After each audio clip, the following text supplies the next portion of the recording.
시세로 따지자면 밥 한 공기가 100g 기준 200원 수준이라는 건데 45년 만에 이게 폭락이라고 합니다.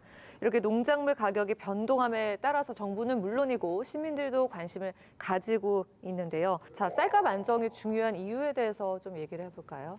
우리나라 이렇게 통계 보면 경지 면적이 155만 헥타르 중에서 벼농사를 하는 곳이 한 50%, 73만 2,500여 헥타르 벼농사를 지어요. 그런데 이 벼농사를 지음으로써 농가에서 얻어지는 소득이 전체 농가 소득의 한 34% 정도 되죠. 연간 생산액으로 보면은 한 8조 4천억 정도 돼요. 쌀이 차지하는 부분이 농가에서 굉장히 큰 거죠.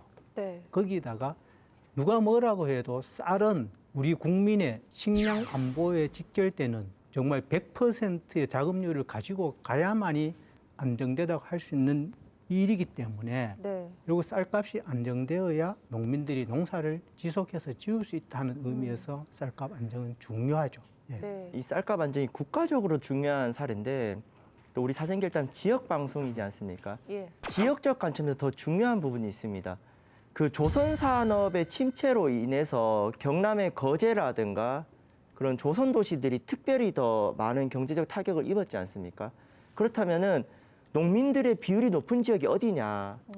서울 강남보다는 우리 경북 북부 지역의 농촌 지역이죠. 그래서 쌀값 안정은 1차적으로 농민들의 소득과 관련된 문제이기도 하지만은 농민 비율이 높은 우리 경북 북부 시군 같은 경우 농민들의 구매력이라든가 소득이 줄어버리면은 그만큼 지역 경제 활성화에도 2차적으로 타격을 줍니다.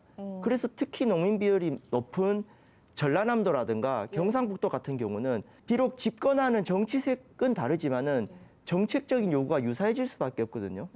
그래서 지방 소멸이라든가 좀 지역사회 관점에서 이 농민들의 소득 문제가 더 좀 중요한 부분이 있습니다. 그러니까 아까 평년 대비 1조 8천억 원가량의 농가 손실이 발생한 거다라고 얘기를 드렸는데 결국 1조 8천억 원의 손실이 생겼다는 얘기는 농촌 사회에서 그다음 지역 경제에서 이 돈이 전혀 돌지 않는다라는 얘기가 될 수 있고 그로 인한 부가적인 경제 효과까지를 생각한다면 훨씬 더 많은 돈들이 이 농촌 사회에서 돌지 않는다 이렇게 얘기를 할 수가 있는 거죠.